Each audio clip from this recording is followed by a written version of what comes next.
Hola, yo soy Juan Sebastián Aragón. Bienvenidos a un nuevo episodio de Filosóficamente Liberal. En el día de hoy nos acompaña Peter Tasek, actual embajador de la República de Alemania ante el gobierno de Colombia. Embajador Tasek, bienvenido a Filosóficamente Liberal. Bueno, buenas tardes. Filosóficamente liberal, ¿qué significa? No lo sé. Yo estudié filosofía en Alemania, pero el liberalismo no fue uno de mis temas. Por eso puedo hablar de Aristóteles. No se llama Aristóteles en este país, ¿no? ¿Se llama Aristóteles o cómo? No, no, Aristóteles está muy bien. Eh, Aristóteles, muy bien. Son los qué bueno, franceses pero qué que están bueno. cambiando su nombre. Qué bueno comenzar por ahí porque, pues bueno, eso es una buena oportunidad de hacer un recorderis, como decimos nosotros, de por qué este espacio se llama así y recordar que no tiene que ver con ningún partido político en particular, sino con una postura filosófica humanista, donde se abre el espacio a todas las corrientes del pensamiento y se promueve el pensamiento crítico y el pensamiento científico y el respeto por las libertades de los seres humanos y la dignidad humana. Eso es como más o menos como el marco de esta conversación. Y me gustaría mucho que empezáramos por ahí, un poco Por acerca favor. de su formación profesional de cómo ha sido ese desempeño hasta llegar acá a este puesto en el que está hoy en día. Es una historia muy larga, al mismo tiempo muy corta. No quiero extenderme muchísimo en eso, pero sí, en, en mi juventud, hace un rato, me pareció que la filosofía está no brindando respuestas, pero me ayuda a hacer las buenas preguntas, que a veces es mucho más fácil que encontrar las soluciones que de todos modos no están funcionando si no es claro en qué marco y para resolver qué problema puede servir. Por eso me gustó muchísimo estos estudios en filosofía, la filosofía antigua, Aristóteles, Platón y también Wittgenstein y otros. Um, no puedo decir qué razón al fin se presentó como una buena razón para salir de este mundo de la filosofía, pero probablemente fue el trabajo en un estudio pequeño, escribir textos, um, no me gustó tanto. Mejor hablar con la gente y un trabajo que hice en mi doctorado fue la relación entre la escuela de la retórica y la filosofía.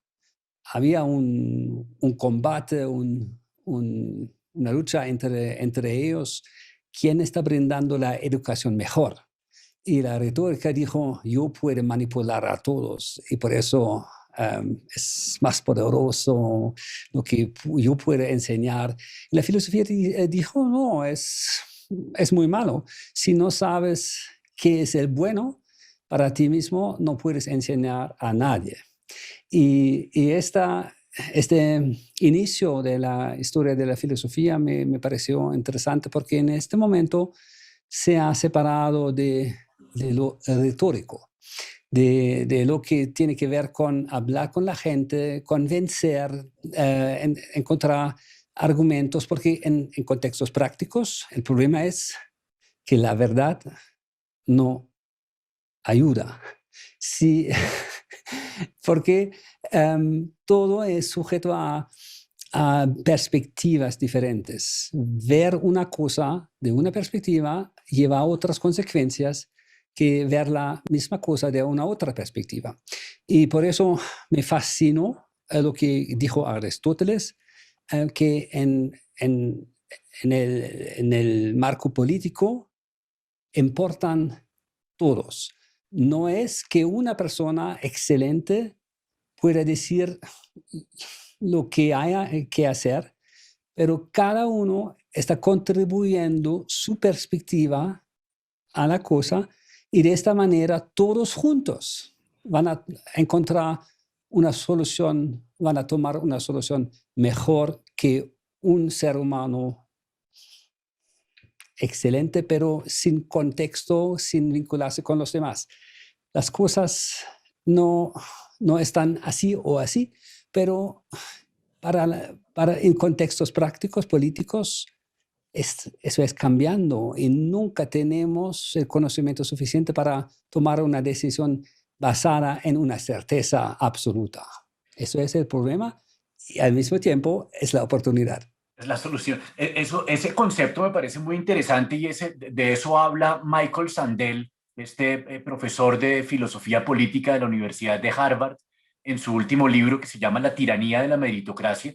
Y él habla un poco de eso, él lo denomina la arrogancia de los académicos y dice cómo en esta sociedad se le ha quitado un poco el espacio a aquellas personas que no han tenido acceso a la educación superior, pero que él dice que pues hay evidencia en la historia, sobre todo en el siglo XX, de cómo algunos gobiernos en algunos momentos estuvieron integrados por personas que no habían tenido acceso a la educación superior y que sin embargo tenían, llamémoslo, el sentido común para poder aportar su experiencia y su perspectiva y de esa manera lograr una construcción de soluciones que buscaran el bienestar para la mayor cantidad de personas, lo cual a mí me parece contraintuitivo, ¿no? Porque yo pues cuando uno oye hablar a las personas y uno dice, hombre, sería importante conocer unas nociones básicas de qué quiere decir la separación de poderes, qué quiere decir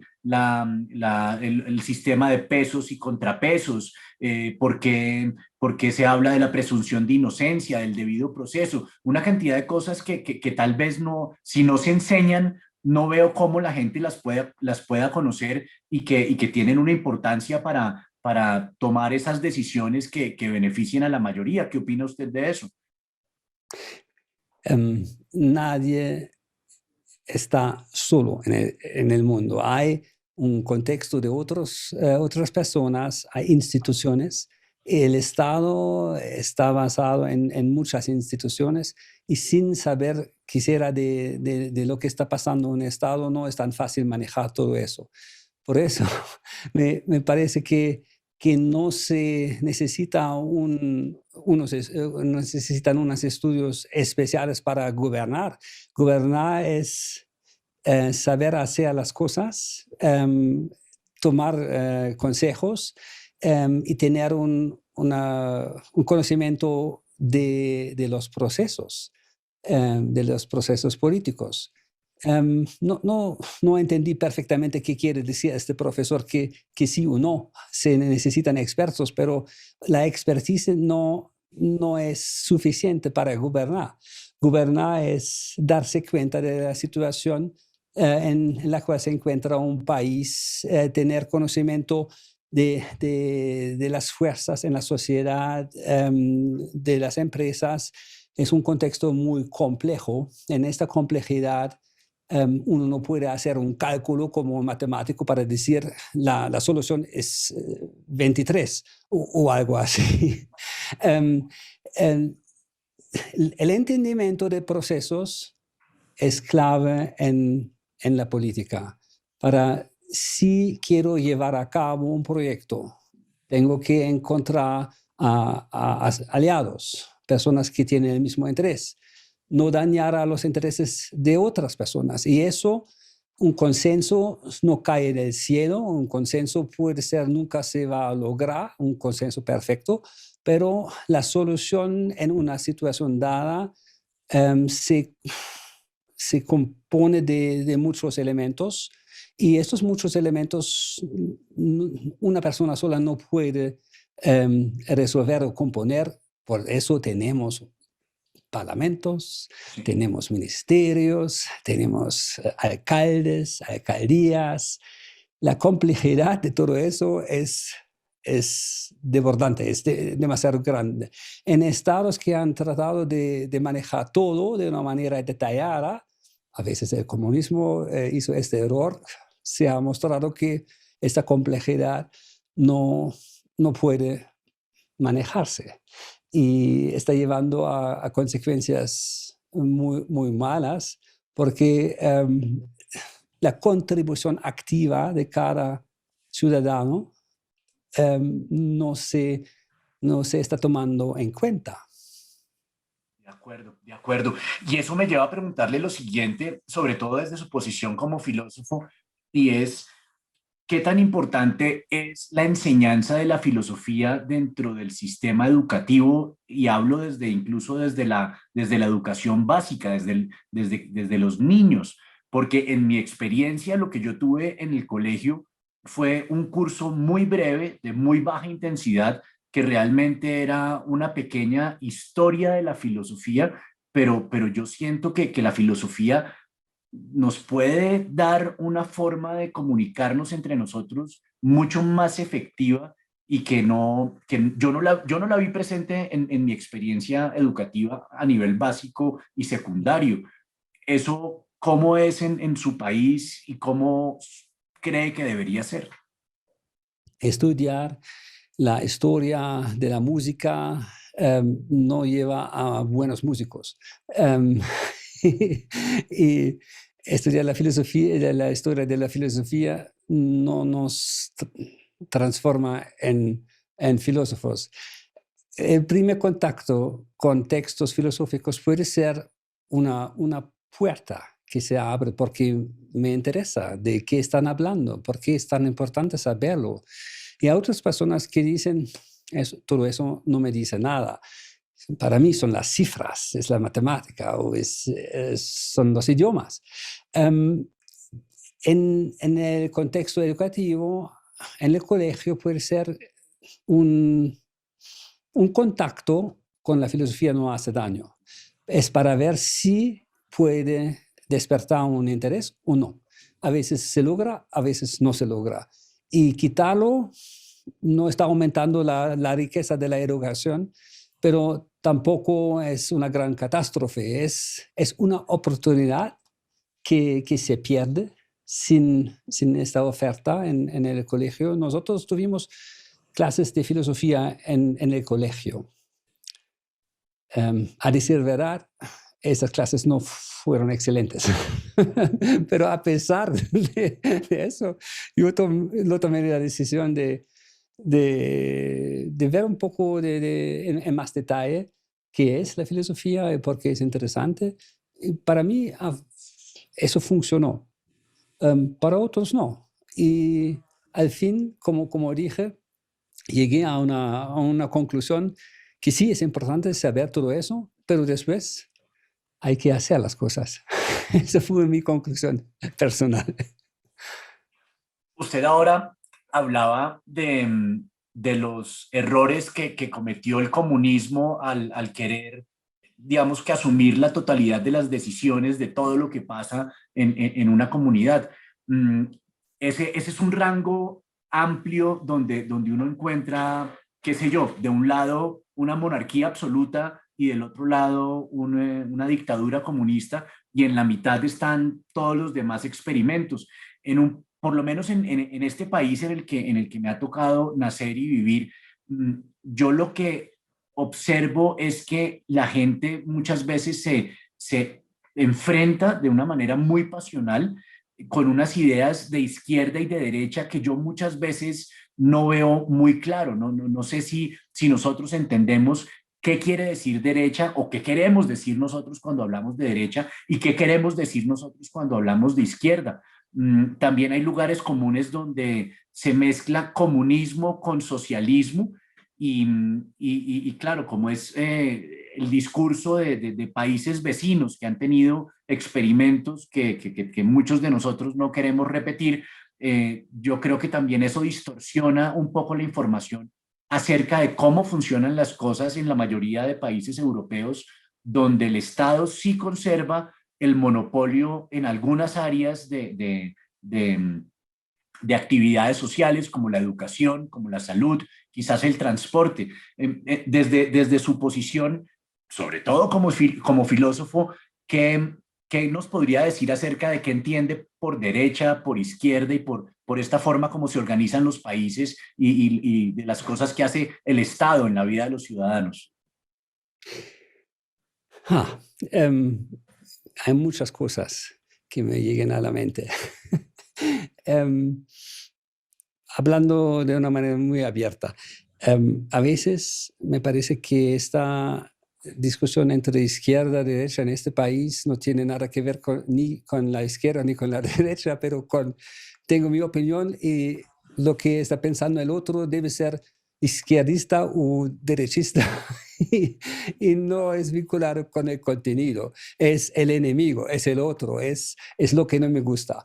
Y es una forma de estabilizarse como sociedad cuando uno tiene miedo al cambio. En Europa tuvimos un evento hace 30 años, caída del muro de Berlín, un poco también el fin de la división del mundo en dos partes, comunismo, capitalismo. Um, Llevamos después sin el comunismo y después no, a partir de este momento ya no tuvo sentido de distinguirse del otro lado del comunismo. Ahora estamos libres para implementar en nuestra vida buenas soluciones. Un buen ejemplo es Angela Merkel, nuestro primer ministro. Ella tiene mucha energía, es muy inteligente, tiene una memoria increíble, pero también tiene una actitud interesante. Cuando vea una idea buena, la está implementando en su programa, no importa de dónde viene, venga de donde venga. Si es una buena idea, si tenemos que mejorar la situación de un grupo en la sociedad, ella lo hace. Y en la gran coalición entre socialdemócratas y nuestra derecha, es más el centro, este partido de socialdemócratas tuvo un gran problema. Perdió con el tiempo su perfil, porque todas las ideas izquierdistas o sociales ha implementado Angela Merkel. Por eso en este país temo que ella podría tildarse como castrochavista. No sé, ella es conservador, no hay ninguna duda, pero está adoptando ideas que se necesitan, no importa de dónde vienen. Y eso es una experiencia que tenemos desde hace mucho tiempo por falta de un enemigo muy cerca, un vecino que está negando nuestra manera de vivir, nuestra forma de economía. No, tenemos que asegurar de encontrar las mejores soluciones para nuestros ciudadanos, para la estabilidad, y no todas las decisiones que se toman pueden tildarse izquierda-derecha. Eso ya no sirve para nada. Es un poco aburrido. Es muy aburrido. Lo hicimos durante muchas décadas, pero cansados todos. Y ahora el tema más es el clima, cambio climático, qué hacer, priorizar la economía o priorizar el clima. Hay conflictos de una suerte diferente. No es el conflicto ideológico porque ya no se aplica a la situación. Y por eso lo dejamos un poco detrás. No quiero decir que no puede volver. Hay otros motivos políticos que volvieron, como por ejemplo la idea que Alemania debe ser sola, sin la Unión Europea. Hay un partido de muy derecha que está diciendo tenemos que salir de la Unión Europea. Eso me parece un suicidio político, una tontería sin precedente. Pero sí, hay siempre, cuando se abre en una nueva situación, como dije al inicio, las cosas pueden verse de perspectivas diferentes. Y hay unos que dicen todo mejor cuando nosotros estamos soberanos otra vez de una manera total, sin vincularnos con los vecinos, sin tomar en cuenta los intereses de los demás. Eso me parece peligroso, pero hace parte del juego democrático. Ellos pueden expresar esta opinión. No es verdaderamente un ejemplo de una lucha entre comunismo y capitalismo. Ellos no tienen nada que ver con comunismo o capitalismo en este asunto, pero quieren volver atrás para acabar con la globalización, la complejidad que nos trae la globalización, una competencia global. Eso es percibido por muchos como una amenaza. Y entonces apareció esta idea de podemos acabar con esta amenaza volviendo al pasado, que ya no es una opción. Pero yo entiendo esta reacción, es legítima, pero no tiene nada que ver con un rechazo del comunismo o del castrochavismo, porque eso ya no hay.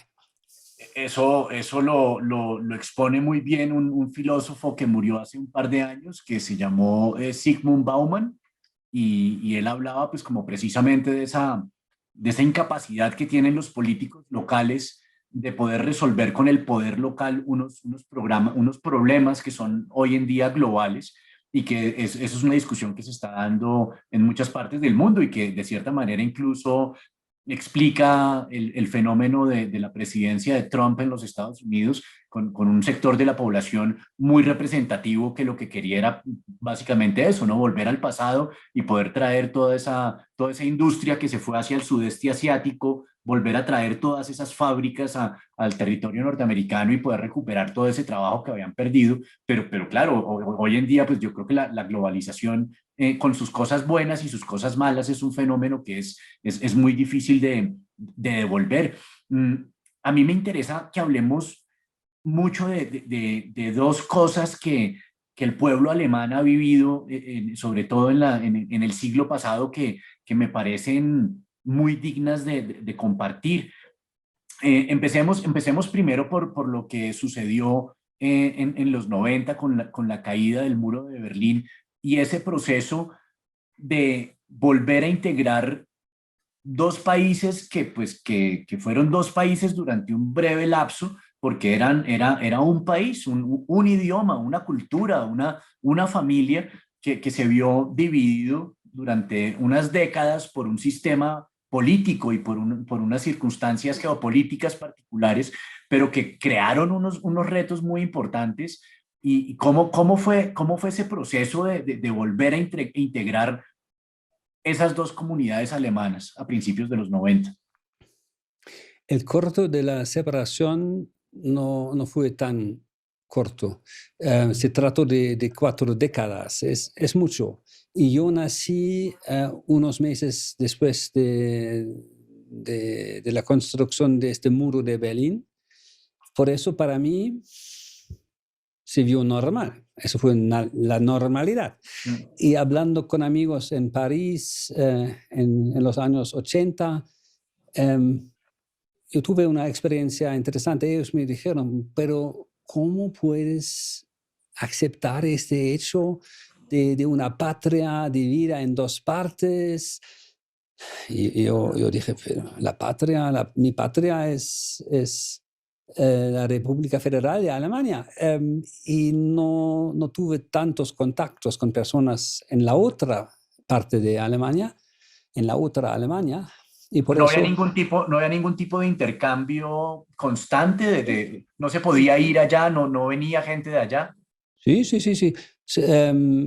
Había esta posibilidad y depende mucho de la situación personal. En unas familias había contactos muy estrechos y visitas y también impedimentos a estas visitas. Uno puede visitar al otro, pero otro no puede visitar a mí en mi ciudad. Em, no tuve estas experiencias. Por eso esta otra Alemania para mí fue un poco abstracto, no parte de mi día a día y por eso no es una excusa, pero una explicación porque para mí no se sintió como el gran escándalo de mi vida que haya dos países que se llaman Alemania.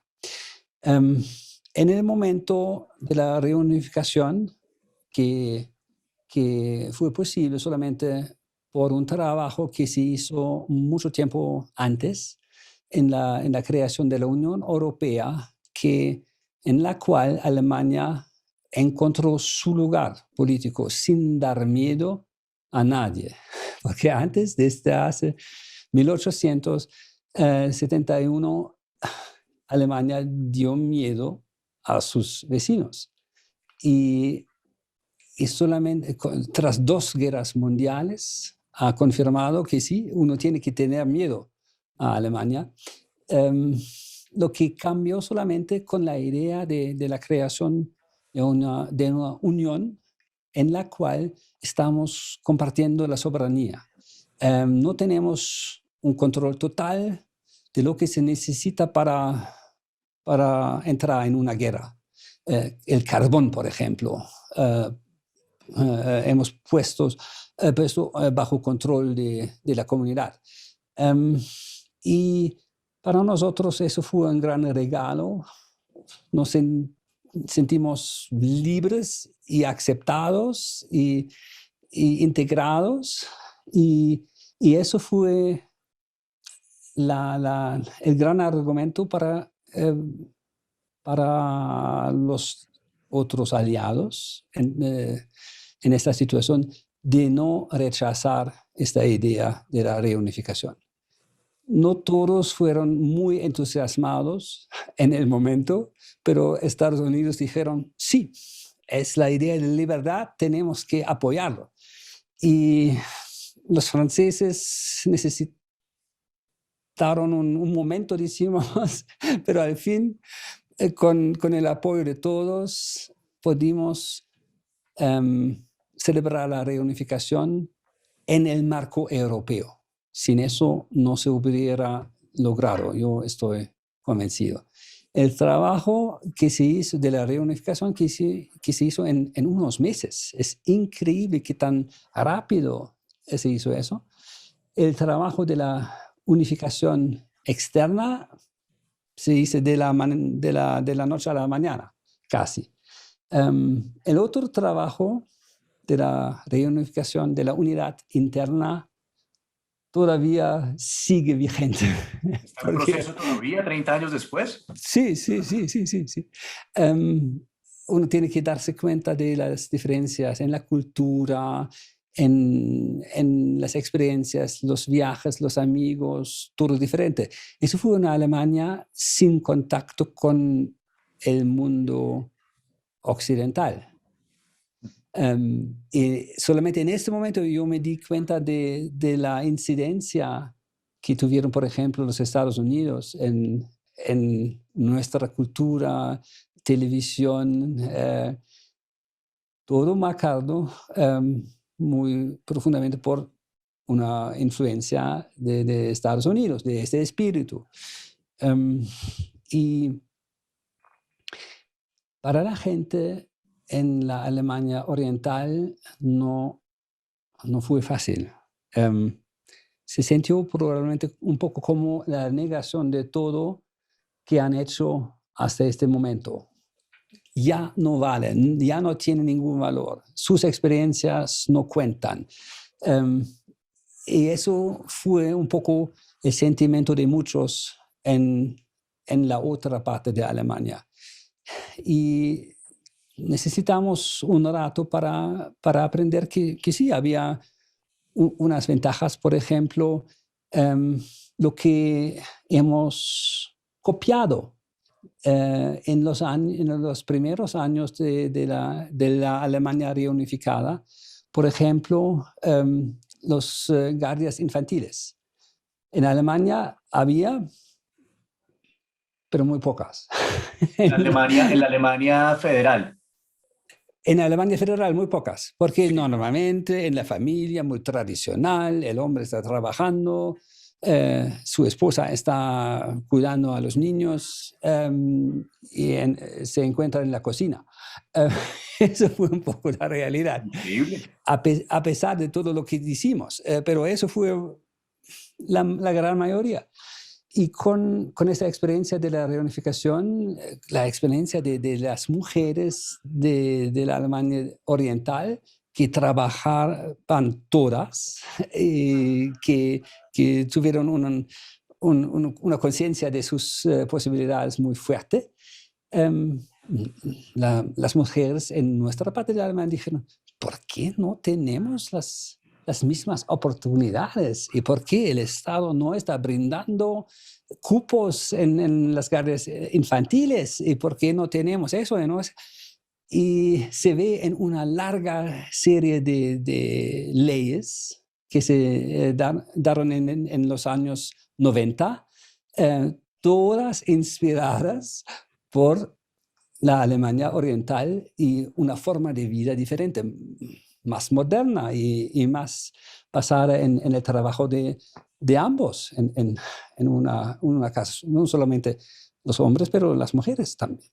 O sea que la unificación no fue sencillamente la integración de un país, digamos, de cierta manera perdedor, que ha sido acogido por la política y la economía de un país, digamos, ganador, sino que hubo la integración realmente de cosas que aportaron de ambos lados.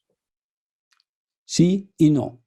Um, de un lado, no tuvimos el tiempo. Esta ventana de oportunidad se abrió para unos segundos en términos históricos. Y empezar un proceso de reflexiones y de pensamiento, qué es la mejor constitución en el artículo 1 o 2, no tuvimos el tiempo para hacerlo. Eso se hizo en la base de la constitución de la Alemania Federal sin cambiarlo de ninguna manera. Eso fue un acceso a algo que no cambió. Pero cambiaron muchas cosas después, muchas cosas más en el nivel cultural, en los colegios, en el derecho de las mujeres, la igualdad, todo eso inspirado, sin decirlo, por la experiencia de la otra Alemania. Al nivel constitucional no fue una síntesis, pero una accesión. En el nivel cultural, más aprovechando dos modelos diferentes y tomando lo mejor de ambos. Y a nivel popular, ¿cómo fue ese proceso? ¿Hubo oposición por parte de sectores de la Alemania federal o de la Alemania democrática en contra de la unificación en esos momentos? ¿Se polarizó la opinión alrededor de la unificación? No. Hubo una discusión muy fuerte con respecto a una otra pregunta, no a la reunificación. ¿Dónde está la capital? En este entonces fue Bonn. Y en el momento de unos meses después de la caída del muro y de la reunificación, había una discusión muy fuerte en favor de Bonn. y ganaron los en favor de Berlín. Pero había unos conservadores que dijeron solamente con las voces de la izquierda, de la Alemania Oriental ha ganado el partido en favor de Berlín.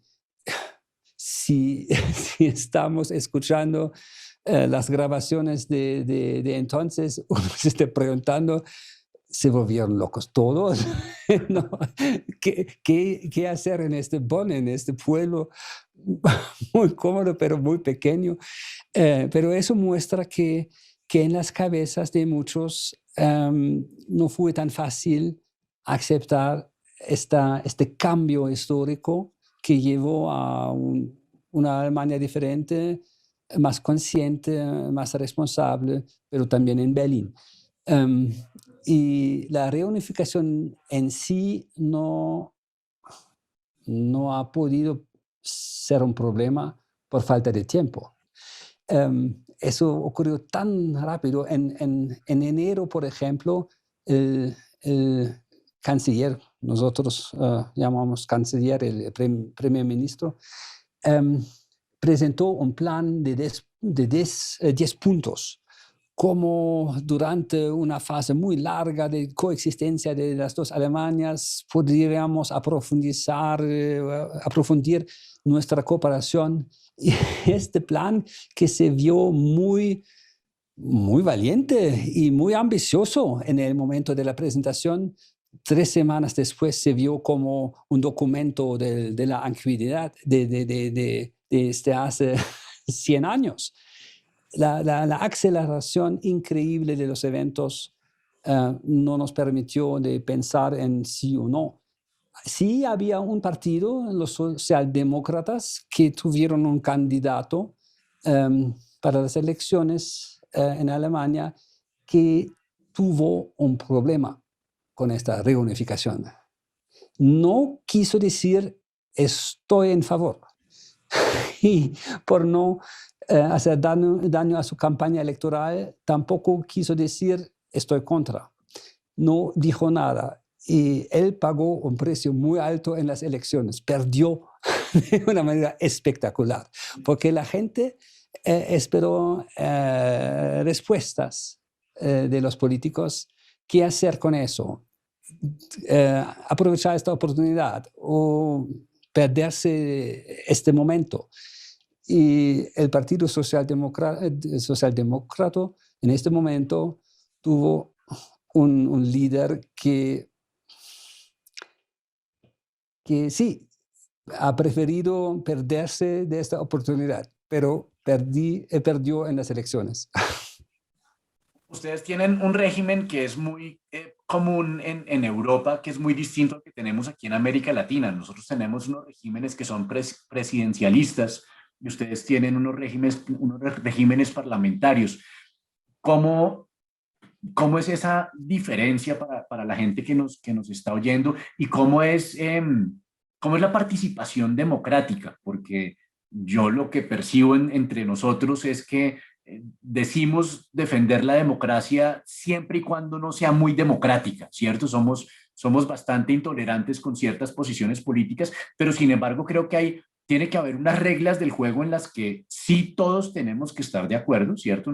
En que sea un Estado de Derecho, que nadie se prolongue en el poder más de lo que está en las reglas del juego. Ustedes tienen esa posibilidad de la reelección. La canciller Angela Merkel está Sí. culminando su cuarto periodo, con lo cual suma 16 años en la dirección de Alemania. ¿Cómo son como las diferencias esenciales entre esos dos sistemas?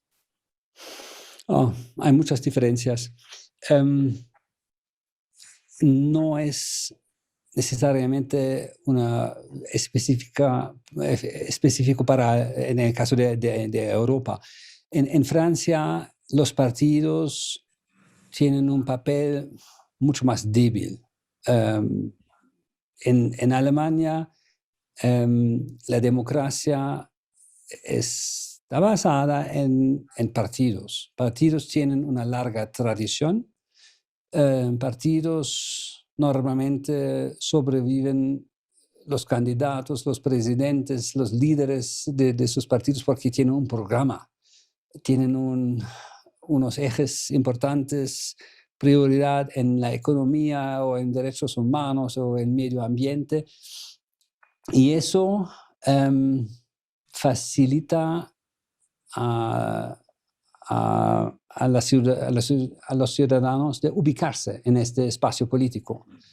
Yo sé qué está haciendo el Partido Socialdemócrata, yo sé qué está haciendo el Partido Verde.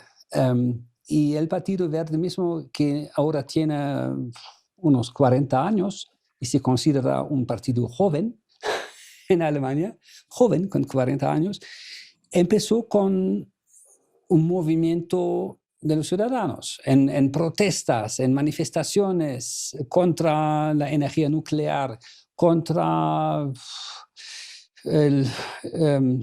la OTAN, contra, no, en favor del medio ambiente. Y como movimiento se ha transformado al transcurso de muchas décadas en un partido que ahora cuenta con los partidos establecidos. Pero tienen una memoria muy larga de 40 años y pueden decir que nuestro partido nació en un movimiento de los ciudadanos que se han organizado y sin un marco institucional durante muchos años desarrollaron sus ideas en un proceso de precisión, de articulación con otros movimientos. Y eso muestra que en Alemania, al parecer, hay una tendencia hacia la estabilidad o referirse a lo que se hizo ayer, porque es importante para mí hoy, para definir qué será mi futuro mañana. Y a veces me parece que en Colombia están diciendo lo que pasó ayer y lo que hizo mi predecesor debe ser muy malo. Y por eso están empezando todos los días de nuevo sin poder referirse a las decisiones de lo que hicieron la gente ayer. En una reunión con nuestro presidente de la Corte Constitucional, con su contraparte en Cartagena hace 2 años, nuestro presidente de la Corte Constitucional contó que hemos desarrollado unas nociones jurídicas que se no han encontrado en la Constitución misma sin cambiar la Constitución. Por ejemplo, el derecho a la independencia informacional o de datos digitales. Y eso lo hicimos con referencia a la decisión de la Corte Constitucional de 1956. Y eso nos permitió hacer eso y eso. Y los colegas colombianos se preguntaron, ¿pero qué es eso? ¿Es una clase de historia? Pero para nosotros, cada uno quiere explicar sus ideas refiriéndose también a lo que ya tenemos. No es la discontinuidad como idea dominante, es más la continuidad y adecuarse a nuevas situaciones en la base de nuestro pasado. Por ejemplo, los crímenes de Hitler para nosotros son un punto de referencia muy importante para estar seguros que nunca más se pueda repetir eso. Eso no puede, sin recordar su pasado, uno no puede evitar los errores de ayer, mañana. Y es una lección aprendida de nosotros que me parece muy importante para mi vida personal, para el país. Hay una frase de este historiador israelí que se llama Yuval Noah Harari, que en una entrevista dice eso, ¿no? Dice, los alemanes son así. Cuando van a hacer la guerra, hacen la guerra con todo. Y cuando van a hacer la paz, hacen la paz con todo. Y pues bueno, no, la verdad es que uno visita la ciudad de Berlín y la ciudad de Berlín es un museo, es un museo a la memoria. Y ese es un proceso que a mí me parece muy interesante, sobre todo para un país como Colombia, que muchos de nosotros queremos pensar que estamos en la época del posconflicto, que nos ha costado mucho problema, además unos problemas emocionales al interior de nosotros mismos, que todos decimos que queremos la paz, pero todos interpretamos la paz de una manera distinta. ¿Cómo fue su experiencia, sobre todo en su infancia y en su adolescencia? ¿Cómo fue ese proceso cultural en Alemania para asimilar todo lo que pasó durante las dos guerras mundiales y construir este discurso de la conciencia y de la no repetición? En, en las clases de historia, en el colegio, uno no puede evitar clases sobre lo que ocurrió, no lo que ocurrió, lo que hicimos o lo que hicieron nuestros abuelos, padres, que hizo Alemania. En el Holocausto, en la guerra, eso hace parte de nuestra identidad, y negar eso no se considera como una cosa buena. Si estoy negando los crímenes que cometimos, tengo un problema jurídico. Si digo los judíos no murieron o no matamos a los judíos, eso se considera un crimen, porque es tan importante para nosotros de no legado. En el colegio se habla de eso, en documentales se habla de eso, en la televisión hace parte de nuestra identidad. No es la parte la más cómoda, pero no podemos negarlo. Está ahí, está ahí. Está ahí, está. Otra cosa muy interesante es, Europa fue un cultivo de conflictos bélicos durante muchos siglos, ¿cierto? Esa Sí, enemistad incluso de los alemanes con los franceses y de los españoles con los ingleses, vivían en guerra todo el tiempo. La historia de Europa sí. es la historia de las guerras.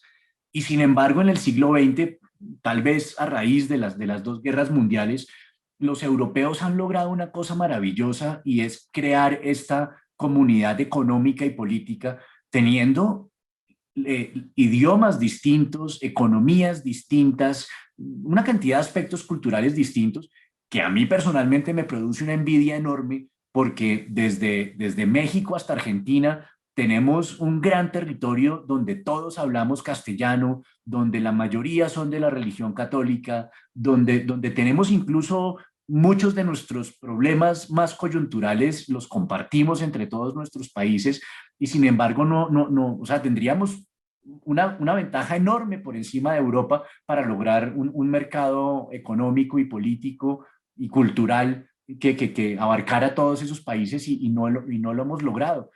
¿Cuál es su valoración acerca de este experimento de la comunidad europea? ¿Cómo va? ¿Cómo ha resultado esto? No fue un experimento, una necesidad imprescindible. Nosotros, tras la experiencia de dos guerras con muchos millones de muertos, nos ha mostrado que así no podemos seguir. Y eso es un precio muy alto a pagar para la creación de la Unión Europea. Pero lo que durante siglos siempre llevó a guerras diferentes, pero guerras locales, eso fue como vivimos,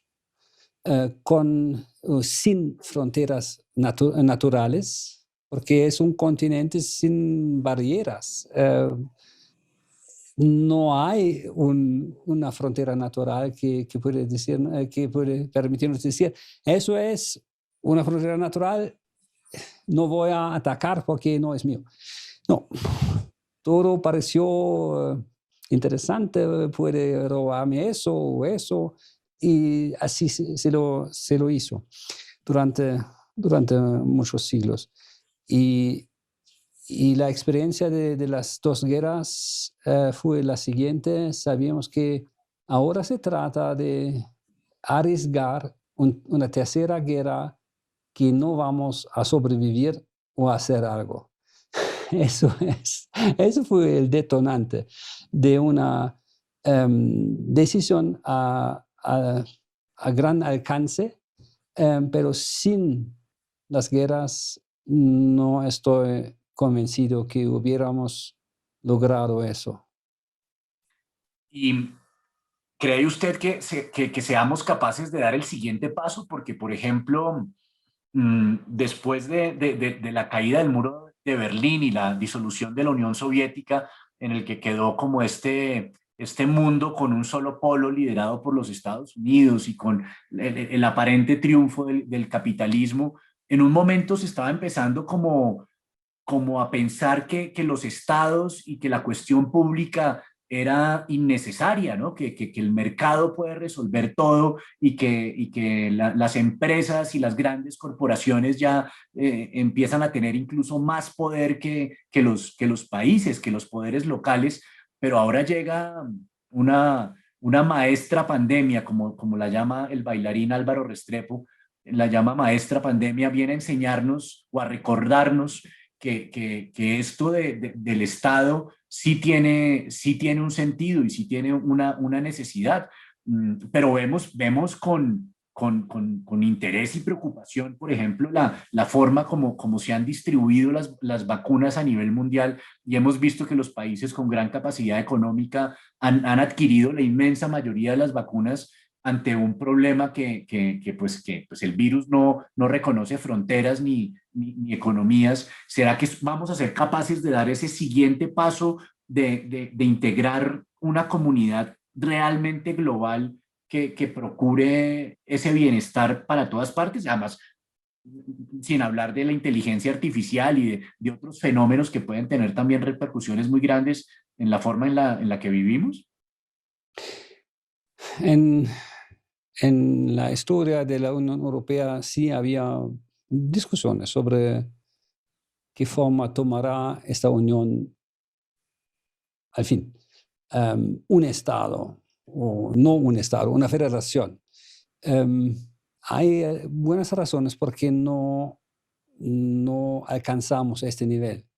Porque el Estado todavía es el marco, ¿cómo decirlo?, de la responsabilidad. Hay elecciones y hay un gobierno responsable que tiene que asegurar la seguridad y el bienestar de sus ciudadanos. Y esta responsabilidad y las elecciones son vinculados.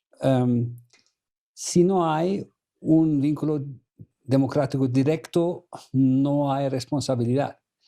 Y por eso el balance que tenemos entre compartir soberanía y mantener una parte de soberanía me parece muy adecuado, porque el Estado, que también está marcando regiones con idiomas diferentes, hay un idioma diferente en Francia y en Alemania, y hay una manera de pensar un poco diferente, hay una cultura diferente.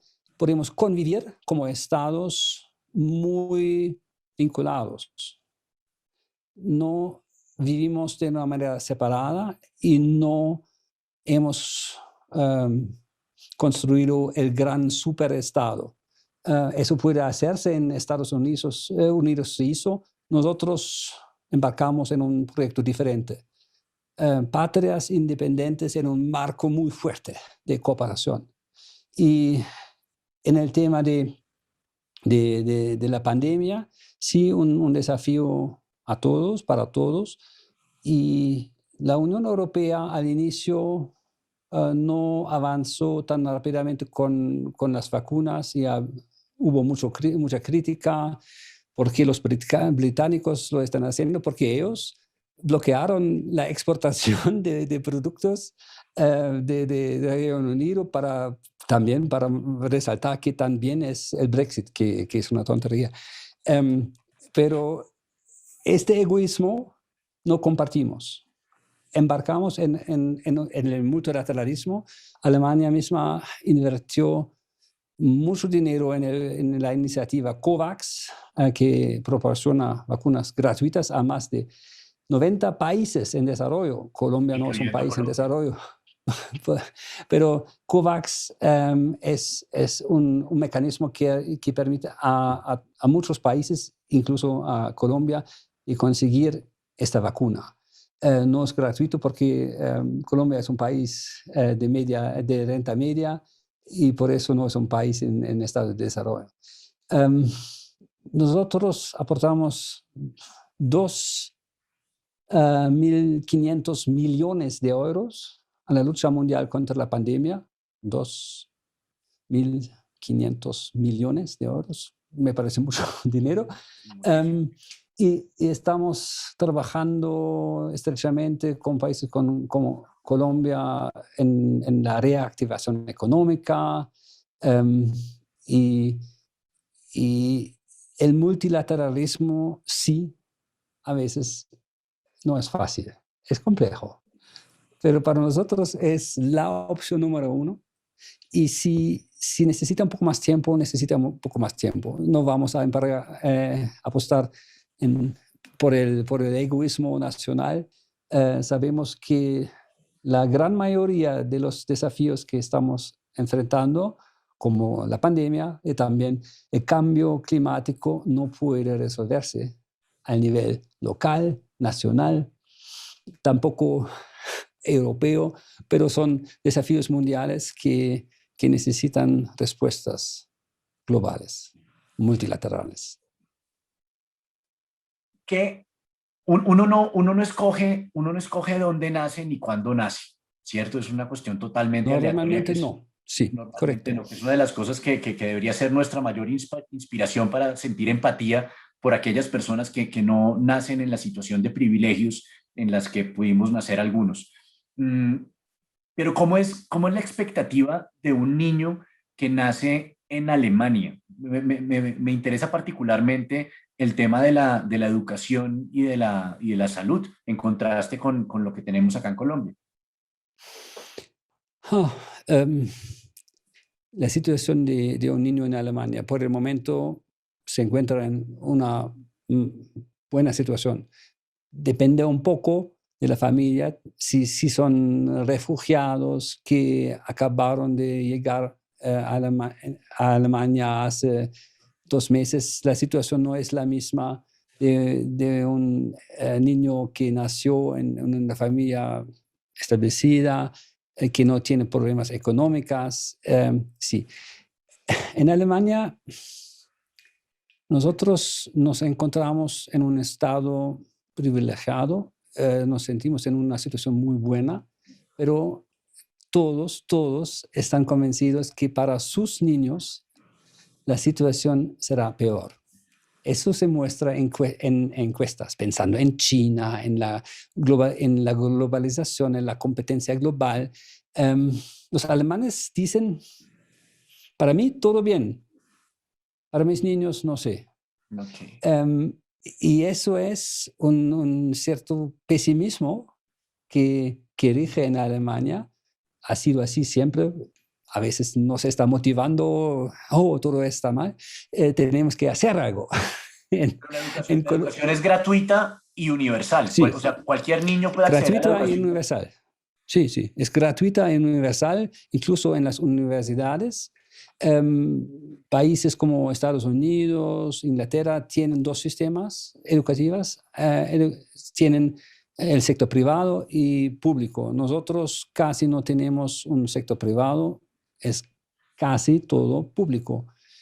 Y por eso el dinero que tiene una familia no hace la diferencia en la educación. Yo puedo estudiar en una universidad excelente sin pagar.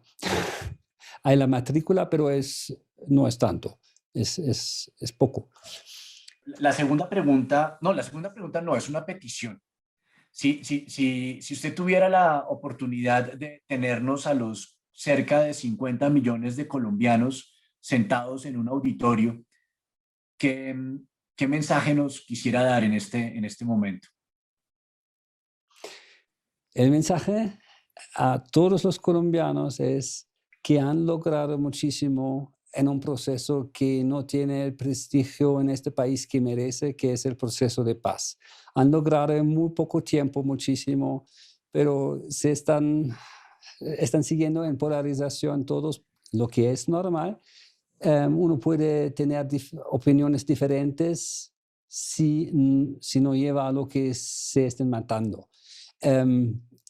La discusión que ahora se necesita, el diálogo que ahora se necesita es un diálogo sobre algo que ahora podemos abordar, es el tema del futuro.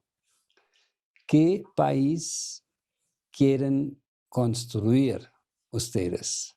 Y eso normalmente debería llevar a una perspectiva compartida que no es el mismo que un consenso. Pueden tener opiniones diferentes todos, es normal, pero una perspectiva en la cual esas diferencias pueden discutirse sin llevar a la violencia. Eso sería el consejo. Y ese es el camino adelante. Es el Maravilloso, camino colombiano. maravilloso. Y ya para cerrar, una recomendación literaria. ¿Qué libro le gustaría que estuviéramos leyendo, no solamente los colombianos, sino todo el mundo en este momento? Sí, pero pensando sobre todo en los colombianos, mi recomendación es un libro de Juan Gabriel Vázquez, Volver la vista atrás. Es un escritor que me gusta muchísimo, está estudiando la historia de Colombia, buscando la respuesta a la pregunta de dónde viene toda esta violencia. Mi recomendación. Así es, así es. Embajador Tasek, muchísimas gracias. Ha sido un verdadero placer tenerlo en este episodio de Filosóficamente Liberal. Muchísimas gracias, fue un gran placer. Dankeschön, bis Hasta bald. luego. Wir sehen uns. Tschüss. Ciao.